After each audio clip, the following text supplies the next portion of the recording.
Welcome to citizens pulse. నేను మీ రాజేష్. ప్రస్తుతం తెలంగాణలో మూసీ ప్రక్షాళన, మూసీ రెజర్వేషన్ ఇదే అంశం మీద అతిపెద్ద చర్చ జరుగుతుంది. ఒకవైపు ప్రభుత్వం తెలంగాణ గెజెట్ విడుదల చేసి ఫేజ్ 1లో భాగంగా 10,017 ఇల్లు కూల్చివేసి మరి ఇవాళ మూసీ యుద్ధ ప్రాతిపదికన చర్యలు తీసుకునేందుకు ముందుకు అడుగులు వేస్తుంది. మరోవైపు భారీ స్థాయిలో బాపు విగ్రహం గాంధీ సరోవర్ పేరిట నిర్మాణాలకు కూడా శ్రీకారం చుడుతోంది. మరోవైపు తాజాగా CM Revanth Reddy power point presentation ఇచ్చారు. ఆ యొక్క సంస్థ చైర్మన్గా ఉన్నటువంటి నరసింహారెడ్డి గారు మూసీలో ఏం చేయబోతున్నారు, మరి మూసీ ప్రక్షాళన డెవలప్మెంటా, అంటే అది ఆ యాక్షన్ ప్లాన్ ఏంటి అనే అంశం మీద డిఫరెంట్ చర్చలు స్టార్ట్ అయినాయి. వాళ్ళు ఎప్పుడైతే మొన్నటిదాకా సీక్రెట్గా ఉంచారో పవర్ పాయింట్ ప్రజెంటేషన్ తర్వాత అనేక అంశాల్లో చర్చలు జరుగుతుంది. మరోవైపు ప్రతిపక్ష పార్టీగా ఉన్నటువంటి బీఆర్ఎస్ పార్టీ కూడా ఈ అంశంలో ఖచ్చితంగా ఇల్లులు కూల్చాల్సినటువంటి అవసరం లేదు, మూసీ శుద్ధి మాత్రమే చేయాల్సినటువంటి ఆవశ్యకత ఉంది, ఇంతమంది లైవ్లీహుడ్ మీద దెబ్బ వేయాల్సినటువంటి అవసరం లేదు బఫర్ జోన్ పేరిట అనే చర్చ ఒకటైతే, వాళ్ళు ప్లాన్ ఆఫ్ యాక్షన్ బయటపెట్టిన తర్వాత బఫర్ జోన్లో ఇప్పుడున్నటువంటి నిర్మాణాలు కూల్చి మళ్ళీ అదే బఫర్ జోన్లో నిర్మాణాలు చేయటం ఏంటి అనేది కూడా చాలామంది పర్యావరణవేత్తల నుంచి కూడా ఎకోసిస్టమ్ అంతా కూడా డ్యామేజ్ అయిపోతుంది కాంక్రీట్ జంగల్లాగా మార్చేస్తే అని పర్యావరణవేత్తలు కూడా ఈ యొక్క ప్రాజెక్ట్కి వ్యతిరేకత స్టార్ట్ చేస్తున్నారు, వాళ్ళు కూడా గలం విప్పుతున్నారు. సో ఇటువంటి క్రమంలో ఇప్పుడు ప్రభుత్వం తలపెట్టినటువంటి యొక్క మూసీ రిజర్వేషన్ పేరిట నిజంగా డెవలప్మెంటా, లేదు మూసీ శుద్ధి చేస్తున్నారా, ఏం చేయబోతున్నారు అనే అంశాల మీద మనం ఇన్ డీటెయిల్గా మాట్లాడదాం. మనతో పాటు ప్రముఖ పర్యావరణవేత్త, అర్బన్ హైడ్రాలజీలో స్పెషలిస్ట్గా ఉన్నటువంటి బివి సుబ్బారావు గారు. ఆయనకి ఎన్విరాన్మెంటల్కి సంబంధించి అనేక పోరాటాలు చేశారు, లైఫ్ టైం అచీవ్మెంట్ వచ్చింది. అట్లాగే చెరువులకు సంబంధించి అర్బన్ లేక్స్ ప్రొటెక్షన్ సంబంధించి కూడా సారు ఆల్రెడీ అవార్డు కూడా ఉన్నారు. ఇదే సీఎం రేవంత్ రెడ్డి చేతుల మీదుగా కూడా ఆయన అవార్డు తీసుకున్నారు. కాబట్టి ప్రస్తుతం మనతో పాటు బివి సుబ్బారావు గారు మాట్లాడతారు, ఆయన మనతో పాటు జాయిన్ అవుతారు. అనేక పోరాటాలు ఎన్విరాన్మెంటల్ పరంగా చేసిపోయి ఉన్నారు కాబట్టి ఆయన మనతో పాటు జాయిన్ అవుతారు. అసలు మూసీ చరిత్ర ఏంటి, మూసీ ఏ విధంగా చేయాలి, ప్రభుత్వం ఎటువంటి సూచనలతో ముందుకు వెళ్ళాలి అనే అంశాలన్నీ కూడా మనం మాట్లాడదాం. సుబ్బారావు గారు మనతో పాటు మాట్లాడతారు. నమస్తే సుబ్బారావు గారు. చాలా రోజులు అయిపోయింది మీ ఎన్విరాన్మెంటల్ పరంగా మీ గలం విని మేమందరం కూడా. ఏంటి ఇన్ని రోజులు గ్యాప్ తర్వాత మళ్ళీ మీరు? గ్యాప్ అంటే ఏం లేదు. మధ్యలో నాకు 2024, 2023 my last assignment was Ladakh, high altitude. అక్కడి నుంచి వచ్చిన తర్వాత కొంచెం అది దాని ఎఫెక్ట్ కాదు, కానీ అది జెనెటిక్ ఎఫెక్ట్ అన్నారు. బ్లడ్ ఫ్లోయింగ్ టు బ్రెయిన్ కొంచెం ప్రాబ్లమ్ అండి, హెల్త్ ఆస్పెక్ట్స్. సో ఇప్పుడంతా all right? I'm all right. I'm back in my action and I'm conducting training programs. I'm looking into. ఏంటి సార్ ఇప్పుడు మూసీ ప్రక్షాళన మీద అతి పెద్ద చర్చ జరుగుతుంది తెలంగాణలో. మీకు మూసీ చరిత్ర తెలుసు, మూసీ మీద కూడా అనేక పోరాటాలు చేశారు మీరు, చాలా వరకు కూడా ఫైట్ చేశారు ప్రభుత్వాలతో. ఇవాళ ప్రభుత్వం చేపడుతున్నటువంటి ఈ యొక్క Musi reservation, river front development పేరిట చేస్తున్నటువంటి రిజర్వేషన్ మీరు ఎట్లా చూస్తున్నారు? ఇది పూర్తిగా కన్ఫ్యూజన్లో ఉన్నది ప్రభుత్వం అయితే. రెండోది ఏమనిపిస్తుందంటే, ప్రభుత్వానికి సరైన మార్గదర్శకం, గైడెన్స్ ఇవ్వలేకపోతున్నారు ప్రభుత్వ అధికారులు అన్నది తేటతెల్లమవుతున్నది. ఎందుకనంటే ఎవరికైనా కానీ ఒక ఎలక్టెడ్ రిప్రజెంటేటివ్కి ఏదో చేద్దామన్న ఉత్సాహం ఉంటుంది, కానీ దాన్ని ఏ విధంగా తీసుకెళ్ళాలి with in the framework of regulations అన్నది తెలుసుకోవడం చాలా అవసరం. అది తెలియజేయవలసిన ప్రథమమైన బాధ్యత ప్రభుత్వ అధికారులది, టెక్నికల్ అధికారులది, అడ్మినిస్ట్రేటర్స్, బ్యూరోక్రాట్స్. ఎస్, అది వాళ్ళ బాధ్యత. అది వాళ్ళు చేయలేనప్పుడు చాలా శోచనీయంగా కనబడుతుంది. సో ఈ entire thing is in confusion. ఎక్కడ మీకు కన్ఫ్యూజన్ అనిపిస్తుంది? ఎక్కడ కన్ఫ్యూజన్ అనిపిస్తుంది అని అంటే, నేను almost 8 river front case studies చదివాను. అలాగనే అసలు రివర్ ఫ్రంట్ కానీ మిగతా ఏ ప్రాజెక్ట్ కానీ వాటర్ బేస్డ్ ప్రాజెక్ట్స్లలో కానీ తీసుకున్నప్పుడు ఏమవుతుంది అని అంటే, అసలు రివర్ ఫ్రంట్ ప్రాజెక్ట్ ఎలా ఉద్భవించింది ప్రపంచంలో, ఇంటర్నేషనల్గా. It has a story from 1980. Pittsburgh steel industry collapse అయింది హార్ట్ ఆఫ్ ద సిటీలో. చాలా మటుకు ఏమైనాయంటే, ఈ అవన్నీ ఎర్లీ ఇండస్ట్రియలైజ్డ్ కంట్రీస్. దాన్ని రినోవేట్ చేసుకోవడానికి ఆ ఇండస్ట్రియల్ డంప్‌ని క్లియర్ చేసుకోవాలన్న దానికి రివర్ ఫ్రంట్ మొదలైనాయన్నమాట. కానీ అది ఏ మాటకు ఆ మాట ఏ ప్రాజెక్ట్ మొదలెట్టినా ఈవెన్ రివర్ ఫ్రంట్‌లో కూడా హ్మ్. మొట్టమొదటగా ప్రభుత్వాలు ఇవ్వాల్సింది ఏముంటుంది అని అంటే దాని ఉద్దేశాలు ఏమిటి? అవును. హ్మ్. ప్రక్షాళన, సుందరీకరణ. సుందరీకరణ, ప్రక్షాళన, అభివృద్ధ. హ్మ్. మూడోది. ఇవాళ 3 చెప్తున్నారు కదా! అభివృద్ధి పేరిట జరుగుతున్నటువంటి శుద్ధి, జరుగుతున్నటువంటి సుందరీకరణ అనుకోవాలా? అన్నారు కదా! హ్మ్. అభివృద్ధికి అడ్డుపడుతున్నారు అని కూడా అంటారు. నేను ఎందుకు కన్ఫ్యూజన్ అంటున్నానంటే హ్మ్.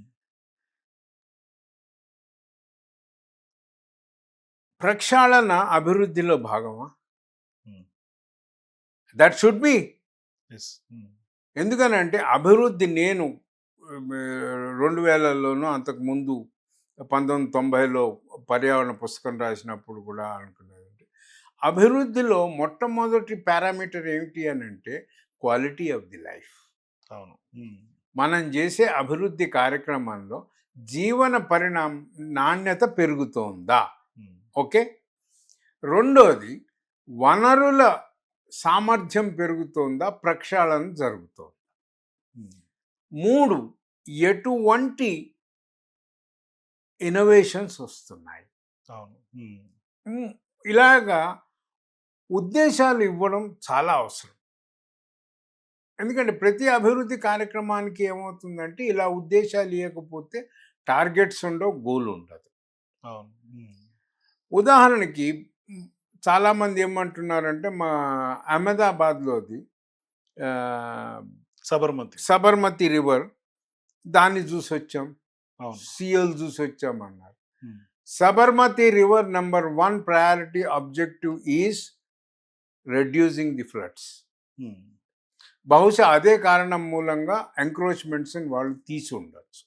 అది హ్మ్. జస్టిఫై అయి ఉండొచ్చు సో, అక్కడ. కోర్టులు మనకు గూడా తెలీదు. అందుకనే తీయడానికి ఒప్పుకొని ఉండొచ్చు. ఒప్పుకుండొచ్చు. మనకు తెలీదు. కానీ ఏది ఏమైనా one of the 3 objectives is flood హ్మ్. రిడక్షన్, హ్మ్. Risk management. అవునా? హ్మ్. దాని తర్వాత సుందరీకరణ వగైరాలు, వగైరాలు. కానీ యాక్చువల్‌గా సార్ మీరన్నట్టుగా ఇప్పుడు సియోల్ చూసాం, సబర్మతి చూసాం. మరి వాటితో మూసీని పోల్చి చూడాల్సినటువంటి అవసరం ఉందా? లేదు. అస్సలు లేదు. ఎందుకనంటే డాక్టర్ దగ్గరికెళ్ళినప్పుడు ఏ పేషెంట్‌కి ఆ పేషెంటే వాడి బీపీ, వాడి వ్యవహారాలు, వాడికి ఇచ్చే మందు డోసు గూడా వేరేగానే ఉంటాయి. అవును. అవునా? వాడి బరువు తగ్గట్టు. అవి వాటికి తగ్గట్టు చాలా హ్మ్. ఉంటాయి. హ్మ్. నేను ఎందుకు అట్లా అక్కడి నుంచి మనం బేసిక్స్ నేర్చుకోవాలి తప్పితే. హ్మ్. మనం మనం కాపీ కొడతామంటే మనం కాపీ మాస్టర్‌లు. హ్మ్. అక్కడే తప్పు అవుతుంది. కానీ ఇప్పుడు అది గూడా చర్చనీయాంశంగా ఉంది. అకల్ మారనే కే లియే నకల్ మారనే కోయి అకల్ చాహియే అని అంటున్నారు కదా! అది గూడా ఇప్పుడు 2 ప్రభుత్వంలో ఉన్న పెద్దలు రేవంత్ రెడ్డి వర్సెస్ కేటీఆర్ గూడా ఆ డైలాగ్ వస్తోంది. ఆ డైలాగ్ వస్తున్నదంటే అది వాళ్ళ అవివేకత. అంతకన్నా నేనేం చెప్పను. ఎందుకనంటే అసలు మూసీ నదిని అర్థం చేసుకున్నారా? హ్మ్. మూసీ నది ఇదే రాష్ట్రంలో పుడుతుంది అనంతగిరిలో. అనంతగిరిలో. హ్మ్. ఇదే రాష్ట్రంలో వాడేపల్లిలో, కృష్ణలో కలుస్తుంది. అవును. 140 కిలోమీటర్లు ప్రవహిస్తుంది. వంకలు వంకలు తిరిగి 250. అది వేరు విషయం. దీన్ని శుద్ధిపరుచుకోవాలంటే నేను ఏ పక్క రాష్ట్రంతోటి మాట్లాడిన అవసరం లేదు. అవును. అంటే ఇ ఇక్కడే పుడుతుంది, ఇక్కడే కలిసిపోతుంది ఇక్కడే గదా! కలిసిపో entire thing is under my control hmm. And my scientist can help me out అన్న ఉద్దేశంలో ఉన్నాడు. సబర్మతి అట్లా కాదే.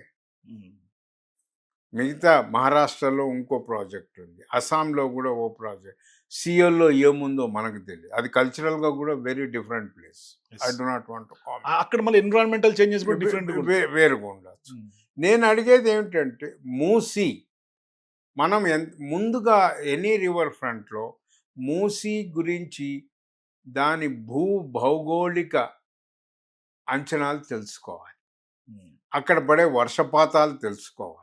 అవునా? మాట్లాడితే 1908, 1908 అంటారు. ఇప్పుడు పడగొట్టడానికి బఫర్ జోన్‌లు అంటారు. అవును. అవునా? అవును. హ్మ్. What is buffer zone? హ్మ్. ఎవరన్నా డిఫైన్ చేశారా? లేదే. అసలు ముంపు ప్రాంతంలో ఒక భాగం బఫర్ జోన్. బఫర్ జోన్ అంటే అది 2 వైవిధ్యమైన అభివృద్ధి చెందిన ప్రాంతాలకి మధ్యలో న్యూట్రల్ ఇది. కానీ కొందరు పర్యావరణవేత్తలు మాట్లాడుతున్నారు అసలు రివర్ కి బఫర్ జోన్ అన్న కాన్సెప్టే లేదు లేదు. అంటుంది. బఫర్ జోన్ ఉన్నది. ఎందుకు అనంటే ఎనీ వాటర్ బాడీ కానీ ఎనీ డెవలప్మెంటల్ దీనికి కానీ ఎందుకు అని అంటే buffer zone is a wooded area. You cannot have any constructions in the buffer zone. ఎందుకు అనంటే ముంపు ప్రాంతం 10 కిలోమీటర్లు ఉంటే బఫర్ జోన్ 1 కిలోమీటర్ ఉండొచ్చు. ఆ ఏరియా అది వాటర్ ఇంటెన్సిటీని బట్టి నిర్ణయిస్తాం. అంతేగాని మొత్తం రివర్ మొత్తం పొడవునా అన్నది 50 మీటర్లు అనేది కాన్సెప్ట్ లేదు లేదు. అది రివర్ ఒక్కొక్క చోట ఒక్కొక్క ఉధృతతోటి ఒడ్డు మీదకి వస్తుంది. నేను అడిగేది ఏమిటి అని అంటే ముందుగా మనం మూసీ నది న్యాచురల్ బిహేవియర్ అర్థం చేసుకున్నామా? నెంబర్ 1. నెంబర్ 2, వరద అంచనాల లెక్కలు నా దగ్గర ఈ రోజు దాకా ఒక రిపోర్ట్ లేదు. ఎందుకంటే ఎప్పుడో వచ్చినాయి కదా. ఎప్పుడు వచ్చినా కానీ అసలు 1908 విశ్వేశ్వరయ్య గారు వచ్చి వర్క్ చేశారు అని అంటే మరి అప్పుడు అంచనాలు చేసే ఉంటారు. అప్పుడు రికార్డ్స్ ఉండే ఉంటాయి. మరి మొన్న తగలడ్డ రెడ్ హిల్స్లో ఫోరెన్సిక్ ల్యాబ్లో తగలబడిపోయినాయా లేకపోతే ఆర్కేజ్ డిపార్ట్మెంట్లో దొంగతనం కాబడ్డాయా చెప్పాలా? అవును. ప్రభుత్వ అధికారులు ఊరికే నోరు మూసుకొని కూర్చోవడం కాదు. ఈ రికార్డ్స్ ఎక్కడున్నాయి? All these records are available in Persian language. Archives డిపార్ట్మెంట్లో దొంగతనం చేసిన వాడికి పర్షియన్ లాంగ్వేజ్ వచ్చు, కంప్యూటర్ ఆపరేట్ చేయడం వచ్చు. అవే ఫైల్స్ తీసుకుని వెళ్ళాడు. డేటా ఏం లేదైతే ఇవి మరి డేటా ఉంటే నేను I'm requesting the government authorities to place the data. నేను అడుగుతున్నాను ప్రభుత్వాన్ని, ముందు నాకు ముంపు అంచనాలది డేటా, బఫర్ జోన్స్ది డేటా. ఎందుకనంటే రివర్ ఫ్రంట్ హిస్టరీలో ఎప్పుడో డెవలప్ అయింది. Osmania hospital, high court, city central library, ఇవన్నీ రివర్ ఫ్రంట్ బిల్డింగ్సే కదా. మనము ఈ ప్రాజెక్ట్లో వాటిని అంతర్భాగం చేశామా? వాటిని ఇంప్రూవైజ్ చేద్దాము, వాటికి రిపేర్లు చేద్దాము అన్న భావన ఉందా? కనీసం సిటీ సెంట్రల్ లైబ్రరీలో ఉన్న డాక్యుమెంట్స్ని డిజిటైజ్ చేస్తున్నాము రివర్ ఫ్రంట్ ప్రాజెక్ట్లో అని చెప్పుకుంటున్నామా? We do not have any emotional attachment or moral responsibility towards the river. కానీ యాక్చువల్గా మీరు అన్నట్టుగా రివర్ కి పబ్లిక్ కి కనెక్టివిటీ లేదు, ఇప్పుడు లేదు, డిస్కనెక్ట్ చేస్తున్నారు ఈ యొక్క డెవలప్మెంట్ పేరుతో. ఇందులో మీరు ఇప్పుడు అన్న అంశం బట్టి one of the basic principles of river front is connecting people with river. కానీ ఇక్కడ దానికి భిన్నంగా జరుగుతుంది. Connecting with people with river అన్నది సర్ మిర్జా అలీ నైజాం పీరియడ్లో రివర్ ఫ్రంట్ ఈ బిల్డింగ్స్ అన్ని డిజైన్ చేసిన ఆయన 14 ఉద్యానవనాలు మూసి ఒడ్డును కట్టాడు. అప్పటికే ల్యాండ్స్కేపింగ్ జరిగింది. I have the photograph. I can challenge. Kashmir నుంచి మొక్కల్ని తీసుకొచ్చి అఫ్జల్గంజ్ దగ్గర పెద్ద ఉద్యానవనం ఫోటోగ్రాఫ్ ఉంది. నా మిత్రుడే నాకు ఇచ్చారు. ఇది గుర్తింపు గల సివిల్ సొసైటీ సిటిజన్ని సన్మానించేవాడు ఆ ఉద్యానవనాల్లో. ఈ 14 ఉద్యానవనాల్లో ఆఖరి ఉద్యానవనాల్లో ఆడుకున్నవాడిని నేను. మీకు ఆ గుర్తులు కూడా ఉన్నాయి? నాకున్నాయి. ఆఖరి ఉద్యానవనం. కానీ మీరు మూసి ఎప్పటి నుంచి చూస్తారు? మీ చైల్డ్హుడ్ డేస్ నుంచి? నేనంటే నా చైల్డ్హుడ్ అంటే బుద్ధి వచ్చి బయటికి తిరిగింది అని అంటే 8 ఏళ్ల నుంచి అయితే చూస్తున్నాను మూసి. కానీ అప్పటి మూసి ఇప్పటి మూసి ఒకసారి కంపేర్ చేసుకుంటే చాలా తేడా ఉంది. I'm just searching for photographs. Actually ఉన్నాయి సార్ అప్పటి ఫోటోగ్రాఫ్స్? ఉండాలి. ఎక్కడ అవి అంటే నెగటివ్స్ పాడైపోయి ఉంటాయి. ఎందుకంటే 64 ఫ్లడ్స్లో ఇది కోరంటి హాస్పిటల్ పక్క నుంచి వెళ్తుంది. హాస్పిటల్ గోడ బద్దలు కొట్టి 8 10 బెడ్ పేషెంట్స్తో సహా కొట్టుకుపోయారు అప్పట్లో. అంత ఉధృతంగా పొంగింది అది. నేననేది ఏమిటంటే మనం ఈ నదితోటి ఉన్న అది అప్పుడు నేను నిజంగా చెప్తాను కనెక్టింగ్ విత్ పీపుల్ అన్నప్పుడు నాకు ఎందుకంటే మా అమ్మగారు తీసుకెళ్ళేవారు. అక్కడ మంచి ఉద్యానవనం ఉండేది. చిక్కడపల్లి, నారాయణగూడ బ్రిడ్జ్ హ్మ్. దాని కింద ఈ ఈ ఈ గార్డెన్ ఉండేది. ఈ గార్డెన్‌లో public addressing system all the 14 గార్డెన్స్‌లో ఉంది. ఓకే. హుహు. హైదరాబాద్‌లో చాలా పాపులర్ అంటే 6:00 ఇలాఖాయా ఖబరే హ్మ్. న్యూస్. హ్మ్. ఆ న్యూస్ వినకుండా ఎవ్వడూ ఉండడు ఆ కాలంలో. ఆ న్యూస్ కోసం వచ్చేవాళ్ళు, కూర్చునేవాళ్ళు, వెళ్ళారు. ఒక కనెక్టివ్‌ని డెవలప్ చేశాడు. హ్మ్. ఇప్పుడు మన కల్చర్‌లో గూడా బతుకమ్మ పండగనండి. దాని తర్వాత ఎక్కువగా బిహారీస్ చేస్తూ ఉంటారు. ఇంకో పండగుంటుందది. నది దగ్గరికెళ్ళి చేస్తూ ఉంటారు. హ్మ్. ఓకే. హ్మ్. ఎన్నో పండగలు నీటితో సంబంధమై ఉన్నాయి. అవును. పబ్లిక్ కనెక్టివిటీ ఉంటుంది. పబ్లిక్ కనెక్టివిటీ ఉంది. సో, మీరు మూసీతో సార్ మీ కనెక్టివిటీ ఎట్లా ఉండేది అప్పట్లో? పైగా అంటే అప్పటి వాటర్ ఎట్లా ఉండేది? అంటే అప్పుడు కూడా సేమ్ ఫ్రెష్‌నెస్ ఉండేదా? లేకుంటే ఫ్రెష్‌నెస్. హ్మ్. చాలా 64 దాకానైతే నేను చూశాను. 64 ఫ్లడ్స్ అప్పుడు ఆల్మోస్ట్ మనకు ఒడ్డు లెవెల్‌కొచ్చినాయి. హ్మ్. వెరీ ఫ్రెష్ వాటర్స్ మీకు. చాలా 96, 97 దాకా కూడా అప్ టు మన గాంధీ ఘాట్ ఏదైతే బాపు ఘాట్ అంటున్నారో అక్కడ దాకా మటుకు చాలా ఫ్రెష్‌గా ఉండేది వాటర్. ఓహ్! తర్వాత సిటీ ఎఫ్లూయెంట్స్ అన్ని పైకి కలవడం. వెళ్ళింది సిటీ. హ్మ్. సిటీ మైగ్రేట్ అయింది. రివర్ వచ్చి ఇండస్ట్రీ దగ్గర కూర్చోవాలా. అవును. సో హ్మ్. దాంతోటేంటంటే అసలు first first principle is connecting people with river and highlighting the history of the river. హ్మ్. ఓకే. ఎవరు ఏం చేశారు, ఏం కథ. చాలా విచిత్రం ఏంటంటే కొన్ని పుస్తకాలు 2 చోట్ల టింబర్ ఇండస్ట్రీ ఉంది. హ్మ్. ఒకటి గోషామహల్, ఇంకోటి బాకారం చిక్కడపల్లి దగ్గర. ఆ రోజుల్లో చెప్పేవాళ్ళు ఇక్కడ దొంగలేస్తే ఆల్మోస్ట్ వెళ్ళిపోయేవి అక్కడి దాకా. Oh! Hmm. Sir Mirza Ali even navigation కూడా ట్రై చేశాడు మూసీలో. హుహు. Okay. Hmm. Hmm. But some reason after the independence ఆయనని ఎంకరేజ్ చేయలేదు. He migrated to Rajasthan and then Bengaluru. Hmm. మనం అసలు ఈ నదితోటి మనం ఎటువంటి ఇవి చూడడం లేదు.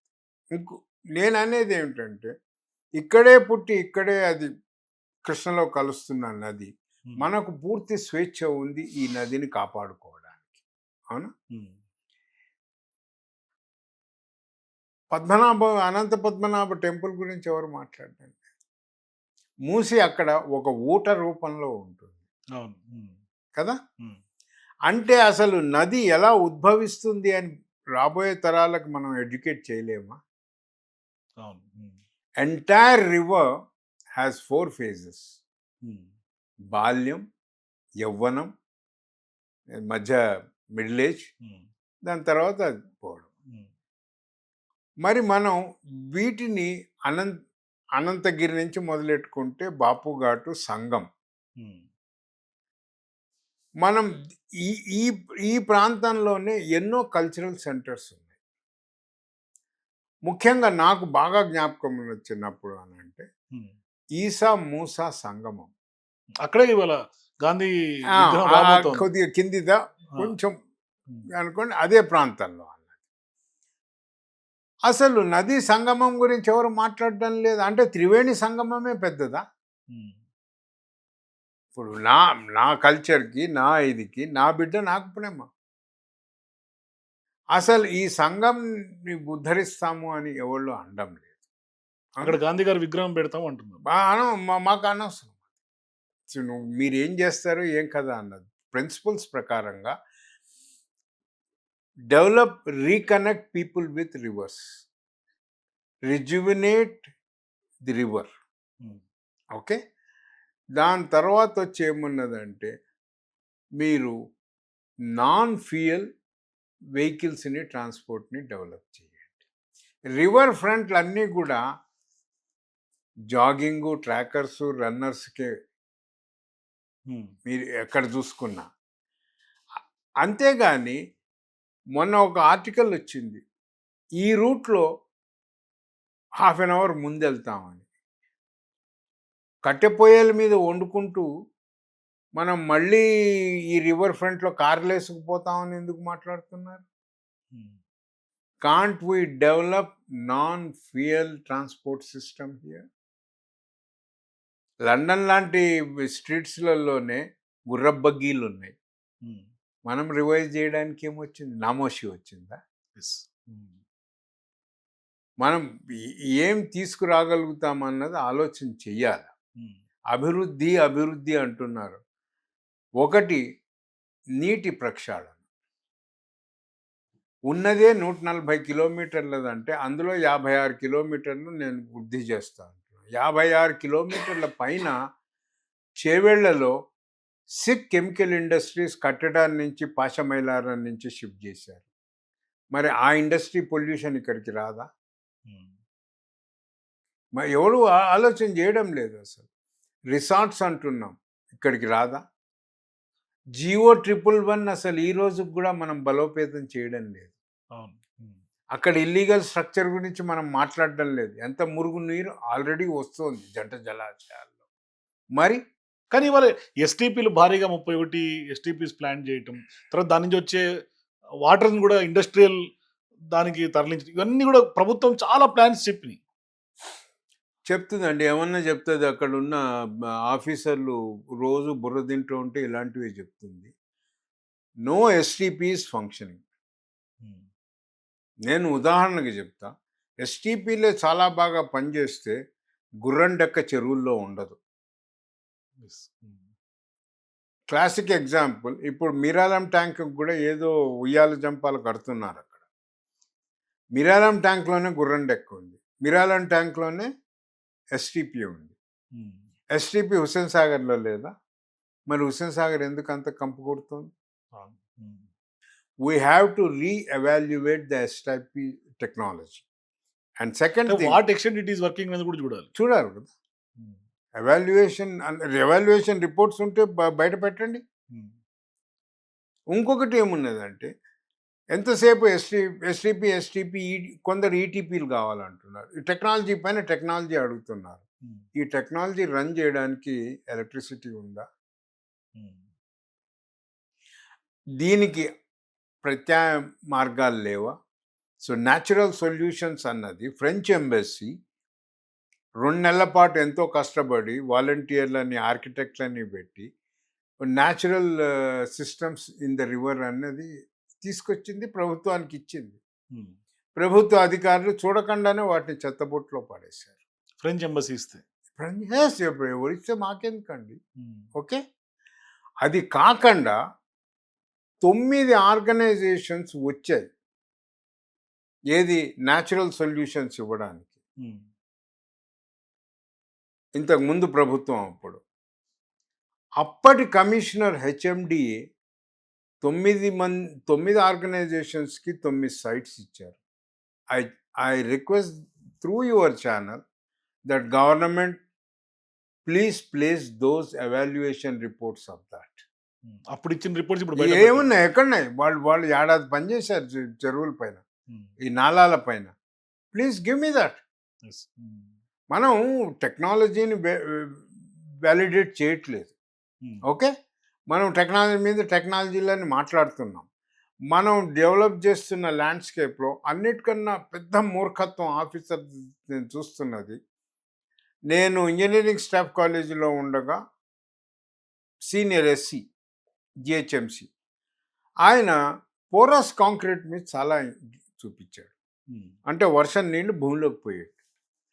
ఆయన కట్టడాన్ స్పోర్ట్స్ స్టేడియంలో అది ఇంప్లిమెంట్ చేశాడు.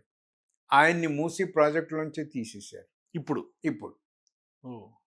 కానీ ఇవాళ గ్రౌండ్ వాటర్ డెవలప్ రీచార్జ్ చేస్తామంటారు. ఇప్పుడు మూసీ రివర్ ఫ్రంట్‌లోనే నువ్వు కాంక్రీటీజ్ ఒక సన్నగా ఫుట్‌పాత్ ఏసుకోవాలన్నా, హ్మ్. పార్కింగ్ ఏరియా పెట్టుకోవాలన్నా పోరస్ కాంక్రీట్ వాడొచ్చుగా.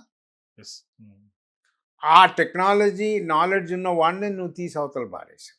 హ్మ్. మరి మీరు ఎవరిని నమ్ముతున్నారు? ఎవరిని పెడుతున్నారు? ఏం కథ? నట్షల్ ఏందనంటే కానీ రేవంత్ రెడ్డి గారు అంటారు ఇప్పుడు ఆ గోదావరి నీళ్ళు తీసుకొచ్చి దీంట్లో ఫ్రెష్ వాటర్ మూవ్ చేస్తే గ్రౌండ్ వాటర్ పెరుగుతుందని. ఆ, ఆ, ఆ. మ్, మీరు అడిగిన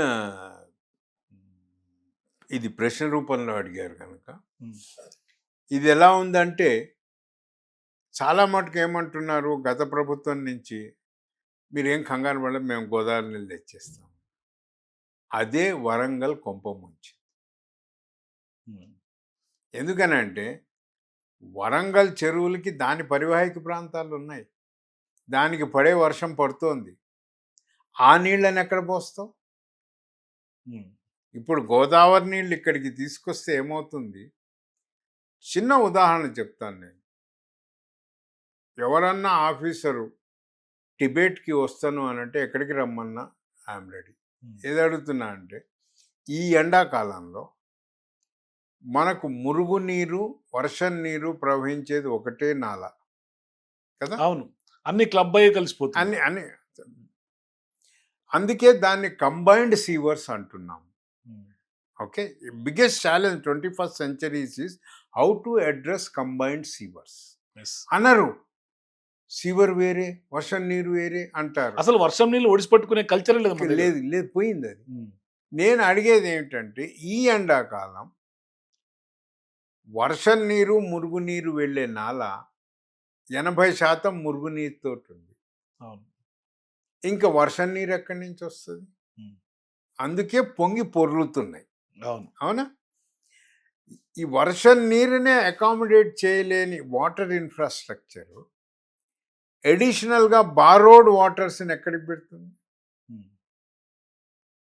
అడిషనల్గా మనం తీసుకొస్తున్న బారోడ్ వాటరు అడిషనల్గా జనరేట్ అయ్యే మురుగునీరు మళ్ళీ బిల్డింగ్లు మళ్ళీ అంటున్నాం కదా. Um. Is there any estimations of this? అంటే ప్రాపర్ ప్లానింగ్ అయితే ఉండట్లేదు ఎక్కడ, దేనికి లేదు. నేను అందుకే కన్ఫ్యూజన్ అన్నా. ఎందుకనంటే ఎక్కడైతే క్లియర్ ఆబ్జెక్టివ్స్ ఉన్నాయనుకోండి, ఉమ్, మూసీని పూర్తిగా ప్రక్షాళన చేస్తాం, 56 కిలోమీటర్లు రివర్ ఫ్రంట్ చేస్తాం, మూసీలో అసలు మురుగునీరు రాకుండా వాటర్ ఇన్ఫ్రాస్ట్రక్చర్ డెవలప్ చేస్తాం. ఉమ్, నువ్వు ఏదో ఒకటైతే చెప్పాలి కదా. అవును. ఉమ్, మనం ఏం చెప్తున్నాం? రోజుకోటి చెప్తున్నాం. ఏంటి ఆఖరిగా వచ్చింది ఏంటి? వరదలను అరికట్టేస్తుంది. ఎట్లా అరికడుతుందండి? అసలు చెరువుల్లో నీళ్లు నదిలోకి పోవట్లేదు. ఉమ్. చెరువు చుట్టూ ఉన్న కాలనీలు మునుగుతున్నాయి. అసలు చెరువుకి కనెక్టివిటీ లేదు. లేదు, ఆ గొలుసు కట్టు చెరువులే ఏం లేవు. లేదు. అవునా కదా? అవును. ఎందుకనంటే కానీ హైడ్రా వచ్చిన తర్వాత నిజంగానే అవి జరుగుతున్నాయి సార్, ఆశించిన ఇవి జరుగుతున్నాయి. అదొక మళ్ళీ సబ్జెక్ట్ సపరేట్. అది అంటే హైడ్రా ఏ రిస్క్ రిడక్షన్ అని దానికి ఒక పేరు పెట్టి తీసుకొచ్చారు. అది ఏమైనది అని అంటే చెరువుల్లోకి నాకు తెలిసి హైడ్రాకి సంబంధించిన లేక్స్ మీటింగ్ లో మీరు కూడా పార్టిసిపేట్ చేసినట్టు. ఒకటి 2 సార్లు చేశాము. ఆ, కానీ ఈ రోజు దాకా మినిట్స్ ఆఫ్ ది మీటింగ్ ఎక్కడ సర్క్యులేట్ కాదు. ఓ, వెరీ ప్యాథటిక్ ఇది. It's a pathetic situation. Okay, it's a big learning process. అక్కడ ఒకటేమిటి అని అంటే వర్షం నీటిని అడ్డుకునే స్ట్రక్చర్స్ తీస్తున్నాము అన్నారు. ఎన్ని తీశారు? ఎంత వర్షం నీటికి ఫ్రీ వచ్చింది? Is there any estimation? See, we are dealing with water. Okay? Water as a material, it is handled by engineers. Engineers are supposed to give estimations. ఎక్కడున్నాయి? ఎంతమంది ఇంజనీర్స్ వర్క్ చేస్తున్నారు కూడా తెలియదు. అప్పుడు ఇంజనీర్స్ అన్నదానికి నేను అదొక పెద్ద ఇది. Urban hydrology is managed by irrigation engineers. There is no irrigation here. Unfortunately, I don't blame them. Irrigation engineers are not trained for urban hydrology. Exactly. So, దాంతో ఏమవుతుంది? వాడికి ఏం పని లేదు కనుక he becomes more corrupt. ఒక corrupt officer నన్న పట్టుకున్నారా? లేదు.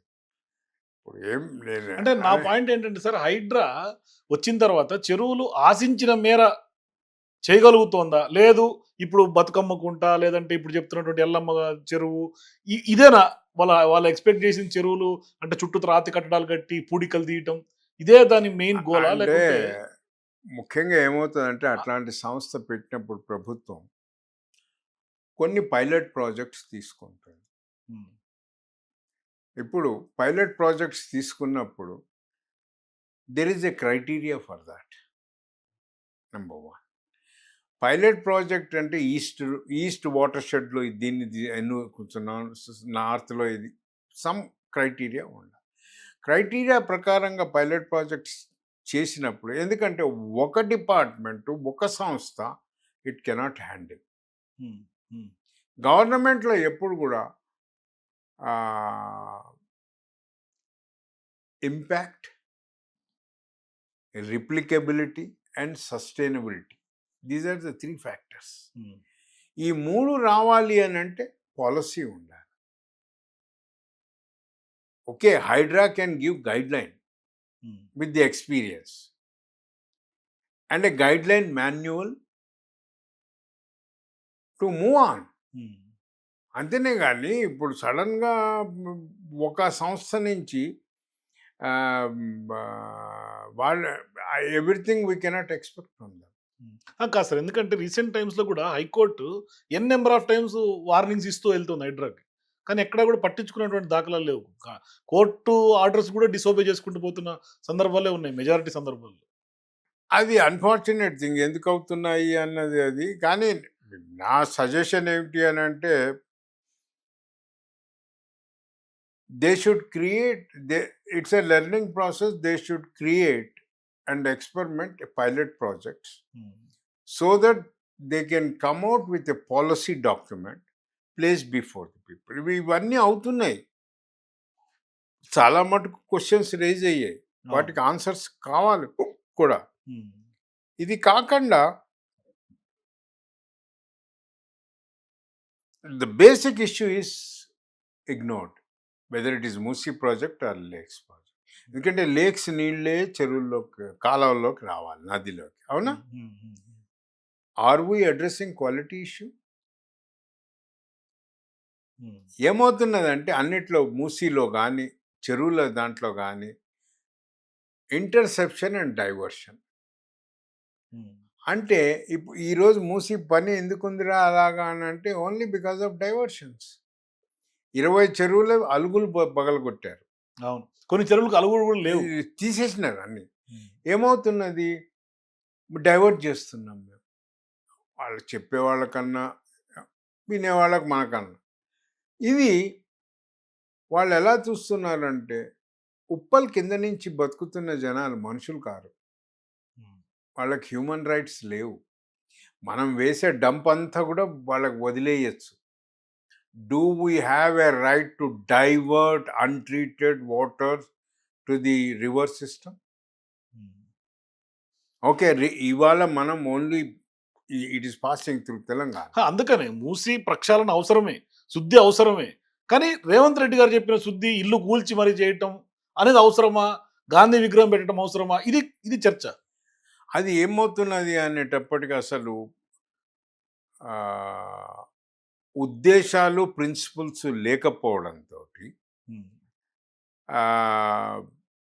ఒకచోటే స్టక్ అయిపోయింది. గాంధీ సరోవర్ అని ఎవరో ఒకరు చెప్తూ ఉంటారు కదా. అసలు గాంధీ సరోవర్కి, గాంధీకి మూసీకి ఏముందండి నన్ను అడిగితే అసలు గాంధీ మూసీకి ప్రజలకి ఉన్న సంబంధం రివైవ్ చేయండి, అక్కడ ఉన్న సంగమాన్ని పునరుద్ధరించండి, పుట్టిన ప్లేస్ అనంత పద్మనాభ స్వామి టెంపుల్ని పునరుద్ధరించండి, అక్కడ ఉండే ఏవైతే స్ప్రింగ్స్, న్యాచురల్ స్ప్రింగ్స్ అవి ఎండిపోకుండా చూసుకోండి, కన్జర్వేషన్ కావాలి కదా. All these things should be part of the Musi project. ఇది కాకుండా ఏవైతే కెమికల్ ఇండస్ట్రీస్ని మీరు షిఫ్ట్ చేసినారో వాటి సంగతి చూడండి. నేను అనేది objectives, let the government come out with objectives and principles of the river front project. We should not compare. We take the basic thing, but each river is different. Each river has a different civilization. అవును. మూసీదే చూసుకుంటే it was a pearl city. Today it is a um. cyber city, high-tech city. Okay? అవును. And this city has given birth to 14 research institutions, national level, 9 universities. కానీ ఇవాళ కాదు sir ప్రభుత్వం చెప్తున్నట్టుగా అంత భారీ స్థాయిలో ఎలివేటెడ్ కారిడారు ఇదంతా అవసరమా? అంటే ఏమవుతున్నది అసలు ముఖ్య ఉద్దేశాలు లేకపోవడంతో మూసి ప్రక్షాళన పక్కకు పడి దీని మీద డైవర్ట్ అదే అవుతలేమా? బిల్డింగ్లు, భారీ భవంతులు, ల్యాండ్‌స్కేప్ గార్డెన్స్ లేకుంటే అవన్నీ 5 స్టార్ హోటల్స్. అవన్నీ ఏమవుతున్నది అని అంటే వాటి మీద ఎంఫసిస్ అతిగా అవుతున్న కొద్దీ హ్మ్. The intention of the project మీద డౌట్ వస్తుంది. యెస్. హ్మ్. ఎందుకంటే you should have a clear objective. ఆ క్లియర్ ఆబ్జెక్టివ్ మీద నువ్వు ఇది ఇది పెడతావు, ఇంకోటి పెడతావు, అది వేరు విషయం. ఏం చేయ ఇంకొకటి, what is the green building material you are using? Hmm. CL దాంట్లో ఏమున్నది తెలుసా? సిఎల్లో లేకపోతే Sabarmati, hmm. To reduce urban heat. కానీ ఇక్కడ వీళ్ళు కాంక్రీట్ జంగల్ చేస్తే అర్బన్ హీట్ మళ్ళీ పెరుగుతుంది. నేను చెప్తున్నా, మరి అక్కడి నుంచి చూసాం, ఇక్కడి నుంచి చూసాం అన్నాం, ఫ్లైట్ ఛార్జెస్ పుణ్యానికి వచ్చినాయి. యెస్. హ్మ్. ఇది క్లియర్ కట్గా ఆబ్జెక్టివ్స్ ఉండాలండి. కానీ ఒకటి సార్ నాకున్న అంటే జరుగుతున్న చర్చ బాధితులందరూ మాట్లాడుతుంటే ఇల్లు కూల్చకుండా మూసీని శుద్ధి చేయలేమా? అసలు ఇల్లు కూల్చడానికి కారణాలు ఏమిటి అన్నది రావాలి కదా ముందు. హ్మ్. See, ఇల్లు కూలుస్తున్నాము అని అంటే అది ఫ్లడ్ అది రివర్ వాటర్ని అబ్స్ట్రక్ట్ చేస్తోందా? హ్మ్. ఇప్పుడు ఏమొస్తున్నది, నాకు రాబోయే కొత్త ప్రాజెక్ట్కి, కొత్త డెవలప్మెంట్కి అడ్డం అంటున్నాం. అవును. That is nothing to do with river. హ్మ్. అవునా కదా? అవును. రివర్‌కి మీరన్నట్టుగా అబ్స్టాకల్‌గా ఉండి రివర్ బెడ్‌లో ఉంటే ఖచ్చితంగా తీసేయాల్సిందే. తీసేయాల్సి దానికి ఎవరు అబ్జెక్షన్ ఎవరు చేయడానికి లేదు. అబ్జెక్షన్ లేదు. రివర్ బెడ్ కాకుండా ఇప్పుడు ఇటువైపు ఎక్కడో ఉన్నవి అటువైపు ఉన్నవి కూడా కూల్చేసుకుంటా ఏ పోతే విధంగా తీసుకెళ్తాము అన్నది. ఇంకొకటి, ఈజ్ దేర్ బిల్డింగ్ కోడ్? హ్మ్. ఏదో మొన్న ప్రభుత్వం డిక్లేర్ చేసింది లేండి, బిల్డింగ్ కోడ్స్ ఉన్నాయని. బిల్డింగ్ కోడ్స్ మీరు లేక్ ఏరియాస్లలోనే బిల్డింగ్ కోడ్స్ యుఎస్లో క్లియర్గా ఉన్నాయి. 5 కిలోమీటర్ల దాకా ఎలాంటి బిల్డింగ్ ఉండాలి అన్నది. Do we have such building codes? We don't have even for lakes, we do not have for Musi rivers. మూసీలో ఇప్పుడు అంతా వచ్చేది ఫోకస్ ఏమవుతున్నది అని అంటే కూలగొట్టడమా, కట్టడమా. ప్రక్షాళన, సుందరీకరణ పోయింది. కూలగొట్టడమా, కట్టడమా అన్నది. కూలగొట్టడమా అంటే ఎందుకు అన్న ప్రశ్నకి జవాబు లేదు. కూలగొట్టడం అంటే కూలగొట్టి నదికి అడ్డం అని కూలగొట్టట్లా మీరన్నట్టుగా భూసేకరణ పేరుతో కూలగొడుతున్నారు. అదే నేను అడిగేది, అసలు కూలగొట్టడానికి మౌలిక కారణాలు ఏమిటి? అది అది పొల్యూషన్ క్రియేట్ చేస్తుందా కెమికల్ ఇండస్ట్రీ లాగా, లేకపోతే అది నీళ్ళ ప్రవాహానికి అడ్డం పడుతోందా? అది అసలు నదికి సంబంధించిన ఎటువంటి ఇష్యూస్ని రేస్ చేయట్లేదు. అలాంటప్పుడు దాన్ని పడగొట్టడం అన్నది అసలు ప్రశ్నే లేదు. ఎందుకంటే ఇయర్స్ టుగెదర్ వాళ్ళు అక్కడే నివాసం ఉన్నప్పుడు, మీరు అన్నట్టుగా కనెక్టివిటీ విత్ రివర్ పీపుల్తో ఉన్నప్పుడు ఉన్నది. వై ఆర్ యూ డిస్కనెక్టింగ్ అనేది ఒక క్వశ్చన్. అదే ఇప్పుడు దీంట్లో ఎందుకంటే మీరు ఇప్పుడు అన్నారు ఏది, ఇంకోటి ఎంప్లాయ్మెంట్ జనరేట్ అవుతుంది. ఒక మినిస్టర్ గారు కూడా అన్నాడు. ఓకే, ఎంప్లాయ్మెంట్ జనరేట్ అవుతుంది. నైట్ ఎకానమీ నైట్ ఎకానమీ ఇండియాలో డెవలప్ కాలేదు అని రాసిస్తాను. అవుతుందా సార్ ఫ్యూచర్లో? కాదు. ఎందుకంటే night economy has to do something with foreign tourism plus cultural living. మీకు నైట్ ఎకానమీ మనం మలేషియా, సింగపూర్, ఇండోనేషియా ఇక్కడ చూస్తాం బాగా. Even in Taiwan is much better more than these 3 places. 60% of them are Australians. Okay, వాడి day time మనకు night. Okay, what ever it is. So ఏదో కారణాల వల్ల అయితే వాళ్ళకి ఆ ఫారిన్ ఫ్లో, మనకు not even 2%. Okay, domestic market తోటి నైట్ ఎకానమీ పెరగదు. డొమెస్టిక్ మార్కెట్లో నైట్ ఎకానమీ ఒక గంటన్నర 2 గంటలు దీపావళి అప్పుడు, క్రిస్మస్ అప్పుడు పెరుగుతుంది. Not beyond that. అంతే కదా, ఓన్లీ అకేషనల్. అంతే, అదే ఆ పీరియడ్స్లలో. అంతేనే కానీ ఇప్పుడు నైట్ ఎకానమీ పెరుగుతుంది అని నేను కారు వేసుకొని పోయి వాడు వండే మిరపకాయ బజ్జీలు 1 గంటకు తినొస్తానా? There is no logic in it. So night Revanth economy గారు చెప్తుంది అదే కదా, మనం కూరగాయలు కొనాలన్నా లేదంటే కనుక సరదాగా పిల్లలతో వెళ్ళి సరదాగా భోజనం పెట్టించుకోవాలన్నా అక్కడ మూసి ఒడ్డుకు పోవాలంటున్నాడు ఆయన. పోయే క్వాలిటీ ఉన్నప్పుడు సంగతి.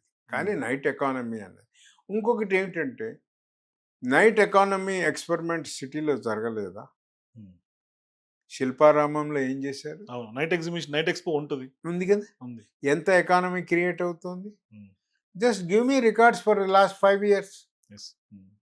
శిల్పారామంలో నైట్ ఎకానమీ. శిల్పారామం ఎక్కడ సార్? మాదాపూర్ రోడ్ల మీద రాత్రంతా టిఫిన్ సెంటర్లు ఉంటాయి, ఉంటది ప్రైవేట్ గా. అది వేరు. సార్ డిఎల్ఎఫ్ దగ్గర ఉన్నదాన్ని పీకించేశారు. అవి ట్రెడిషనల్వి, అవునా కదా? ఎందుకనంటే అక్కడ ఇంకా వేరే లేవు కనుక ఉన్నాయి. But we're not recognising it as part of night economy.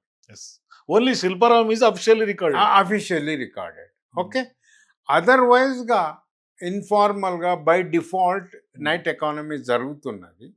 Are you encouraging it? Why don't you provide a licence to them? దాన్ని ఎందుకు అడగడం లేదు ఎవళ్ళు కూడా. నైట్ ఎకానమీ పొద్దున పూటే ఫుట్పాత్ బిజినెస్ కూలగొడుతున్నారు. ప్రతిరోజు జిహెచ్ఎంసీ ఎన్ఫోర్స్మెంట్ వాళ్ళు వెళ్ళి మొత్తం అడ్డదొడ్డంగా కూల్చిపడేస్తున్నారు, అందరిని అడిగేటోళ్ళు లేరు. దాన్నే ప్రభుత్వం పట్టట్లేదు. అని నాకు అన్నిటికన్నా విచిత్రం ఏమిటంటే, same officers gave the permission. Same officer will demolish. Same officers demolition. How many officers are placed before the jail bar? No one. Okay, no arrest has also happened. మరి మనం రెక్టిఫై చేయాలి అని అంటే ఎలక్టెడ్ రిప్రజెంటేటివ్స్కి గవర్నమెంట్లో ప్రక్షాళన ముందు చేయాలి ప్రభుత్వ అధికారులు. కానీ ప్రజల్ని బూచిగా చూపించి వాళ్ళు సేఫ్. అవును, ప్రభుత్వ వ్యవస్థలో ప్రక్షాళన రావాలా, అది చాలా ముఖ్యం. కనుక మీరు అనుకుంటున్న ప్రక్షాళన, సుందరీకరణ, అభివృద్ధిపై చాలా అధ్యయనం చేయాలి. ఎంతవరకు మనం దీన్ని తీసుకెళ్ళగలుగుతాం, మన సంస్కృతిలో మన నదికి ఎంతగా మనం కనెక్ట్ అయి ఉన్నాం అన్నది మనం చూడాలి. అంతేనే కానీ అది ఏదో సిఎల్లో నైట్ అయింది, ఇక్కడ డే అయింది, అవి కుదరవు. హైదరాబాద్ ఈజ్ హైదరాబాద్. హైదరాబాద్లో మిడ్ నైట్ బిర్యానీ ఎప్పుడు కూడా అమ్ముడైంది. అవును, అవును. అది that's a crazy thing in Hyderabad.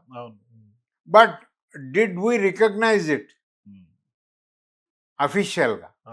Permissions ఇచ్చామా? లేదు. ఇంకా పర్మిషన్స్ క్లోజ్ చేసాం. సో మనం మాట్లాడుతున్న దానికి, రెగ్యులరైజ్ చేస్తున్న దానికి చాలా వ్యత్యాసం. ఇప్పుడు conclusion is objectives of the river is must. అంటే వాళ్ళు ఏం చేయదలుచుకున్నారు అనేది పబ్లిక్ ఫోరంలో ఉండాలి. ఆ ఆబ్జెక్టివ్స్ క్లియర్గా ఇవ్వండి. మీరు 100 చెప్పకండి. ఒకరోజు ఎకానమీ అంటున్నాం, ఒకరోజు వరదలు తగ్గిపోతే అంటున్నారు, ఇంకో చోట ఇంకోటి అంటున్నాం, జనాలు నడుచుకుంటారు. నాకు యాజ్ ఎన్విరాన్మెంటలిస్ట్ గా మీతో క్వశ్చన్ అడగాలని ఉంది. సరే, నిజంగా రేవంత్ రెడ్డి గారు చెప్పిన డెవలప్మెంట్ కనుక చేస్తే వరదలు ఆగుతాయా? ఇప్పుడు వాళ్ళు అనుకుంటున్నది ఏదైతే, వాళ్ళు ఏం చెప్తున్నారు అన్నది ఆన్ రికార్డ్ లేదు. మొన్న పవర్ పాయింట్ ప్రెజెంటేషన్ లో మొన్న పవర్ పాయింట్ ప్రెజెంటేషన్ లో ఆయన ఇచ్చింది మొత్తం చెరువులన్నింటినీ ఇంటర్ కనెక్షన్ లేదు. ఓకే, నేను ఎప్పుడూ చెప్పాను, నా వీడియోస్ కూడా ఉన్నాయి. నదిలో వరదలు వచ్చి చాలా ఏళ్ళు. అవును, నాకు తెలిసిన నా ఊహకు లేదు. వరదలన్నీ నా కాలనీలోనే వచ్చాయి. అవును. ఎందుకు? వరద కానీ నీళ్లు మూసీకి ఆ కాలనీకి సంబంధం ఉండదు మళ్ళీ. ఉండదు. యాక్చువల్‌గా ఆ నీళ్లు ఒక చెరువు నుంచి ఒక చెరువుకి మూసీకెళ్ళాలి. అవునా కాదా? అవును. అలా వెళ్ళకుండా అది కాలనీలని ముంచేస్తోంది. చెరువులన్నీ గొలుసుకట్టు చెరువులు, కాకతీయ చెరువులని డబ్బా కొట్టుకుంటాం. అవునా? ఆ కనెక్టివిటీ మనం బిల్డ్ చేస్తున్నామా? Is there any debate on that? ఇప్పుడు కాదు. ఏదన్నా మనం చెప్పిందే ఇది కాదు. ఎందుకు కాదు? I can show it. Okay. మీరు అన్నది ఈ అన్ని చెరువుల ఇంటర్ కనెక్టివిటీ రెస్టోర్ కావాలి. Water flow only through the channels and to the Musi కావాలి. అంతేనే కానీ అప్పటికి కానీ ఫ్లడ్స్ కంట్రోల్ కావు. మనం ఏం చెప్తున్నామంటే భయపెడుతున్నాం. మూసీ రివర్ ఫ్లడ్స్ అంటున్నాం. రివర్లో ఫ్లడ్ లేదు, ఎందుకంటే నీళ్ళే పోవడం లేదు. ఓకే. ఇక్కడ కాలనీలు సేఫ్ అంటున్నాం, ఇవి సేఫ్ లేవు. మనం ఏదైతే డిక్లేర్ చేసి అనౌన్స్ చేస్తున్నామో ground reality is different. So ground రియాలిటీలో మనం అనుకున్నది ఎలా అచీవ్ చేయగలుగుతామా అన్నది it's a big challenge before అస్.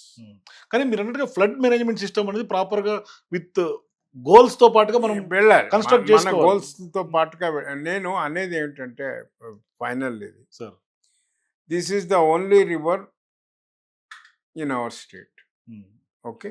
పుట్టింది మనం గనక నిజంగా చిత్తశుద్ధితోటి ప్రణాళికలు తయారు చేస్తే this city this state will become a land mark for the entire country. చేయగలిగితే ఎందుకంటారా, ఇలా సింగిల్ రివర్స్ చాలా చోట్ల ఉన్నాయి మన దేశంలో, లక్షల కొద్దీ ఉన్నాయి. మనం గోదావరికి గంగకి ఇవ్వలేమేమో guidelines, but certainly we can give for Musi. Okay. Musi ఉపనదులకు కూడా మనం ఇవ్వగలుగుతాం. కానీ దీని మీద మీరు అన్నట్టుగా డిబేట్ జరగాల, సూచనలు తీసుకోవాలా, పర్యావరణవేత్తలు, ఇంజనీర్స్ వర్క్ చేయాలా, చాలా R&D చేతి జరగాల. నాకు నా అనుభవంలో నేను చెప్తాను, the best world conference I attended was world ministerial conference. అక్కడ ఇష్యూ ఒక్కొక్కటి తీసుకొని ముందుగానే ఏరియాస్ ఆఫ్ కాన్ఫ్లిక్ట్ ఐడెంటిఫై చేసి పార్టిసిపేట్ ముందు పెట్టారు ఫర్ డిబేట్. ఓకే. ఇక్కడ అసలు నేను వస్తాను, నా పీపీటీ చెప్తాను, పోతాను, అంతే. There is no debate. I'm doing this, I'm taking 20% sewage అని స్టేట్మెంట్ ఇవ్వండి. We have to learn a lot in facilitating and conducting participatory planning. ఇక్కడ అసలు పార్టిసిపేషన్ లేదు, పబ్లిక్ పార్టిసిపేషన్ అసలు లేదు, జీరో. నాకు అదే బాధ వేస్తుంది. ఎందుకనంటే this is the city, the father of participatory approach Robert chambers, he promoted sitting in Administrative Staff College of India, Hyderabad. మరి ఆ యాస్కీలో ఉన్న మేధావులు ఏం మాట్లాడుతున్నారు, ప్రభుత్వానికి ఏమి ఇస్తున్నారు? Hyderabad has created landmarks. I request the entire system to look into that. మనము we can come out with a mandatory guideline manual for Musi River rejuvenation. Yes. Okay. And this will become some kind of a guideline for the entire country. So మీరు చెప్పినట్టుగా చేస్తేనే benchmark create చేయగలరు. Otherwise it's a failure project. It's a failure project. ఇంకోటి మాట్లాడితే Sabarmati is not my Bhagavad Gita. It has its own pitfalls. ఇంకా rehabilitation, resettlement అక్కడ జరగల. ఇక్కడ కూడా సేమ్ అదే సిచువేషన్ అవుతుంది. ఇట్లనే బుల్డోజ్ చేసుకుంటే విల్ హ్యాపెన్ లైక్ సబర్మతి. కనుక మనం ఏం చేసుకోవాలి, నాకు ఈ రోగం ఉంది, నేను ఈ మందు వేసుకోవాలి అన్నది డాక్టర్ కూడా ఏమంటాడు, ఫస్ట్ నువ్వు కన్విన్స్ కా అంటాడు. అవునా కదా?